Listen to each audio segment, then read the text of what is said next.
সকালে চটজলদি ব্রেকফাস্ট বানাতে হলে এই রেসিপিটি ট্রাই করুন। তার জন্য প্রথমে একটি মেজারিং কাপ নিয়ে নিন। একটি বোলের মধ্যে নিয়ে নিন 1 কাপ সুজি, 1 কাপ টক দই ও 1 কাপ পরিমাণ জল। ভালোভাবে মিশিয়ে 10 মিনিট ঢেকে রাখুন। অন্য একটি বোলের মধ্যে নিয়ে নিন ওই কাপেরই 2 কাপ চিড়ে। জল দিয়ে পরিষ্কার করে ধুয়ে 10 মিনিট ঢেকে রাখুন। তারপর সুজির বাটিতে ভেজানো চিড়ে দিয়ে দিন। তাতে দিন কিছু মশলা।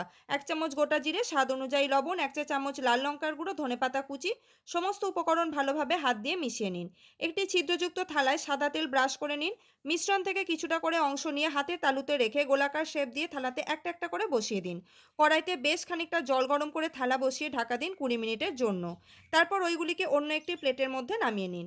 কড়াইতে সাদা তেল গরম করে তাতে ফোড়নে দিন সাদা তিল, সর্ষে ও কারি পাতা। ভেজে নিয়ে রঙের জন্য দিন কাশ্মীরি রেড মির্চ ও স্বাদ অনুযায়ী লঙ্কা কুচি। এর মধ্যে চিড়ের বলগুলি কড়াইতে দিয়ে দিন। 5 মিনিট টস করে নামিয়ে নিয়ে গরম গরম সার্ভ করে দিন। রেসিপিটি ভালো লাগলে চ্যানেলটি সাবস্ক্রাইব করে রাখবেন। টাটা।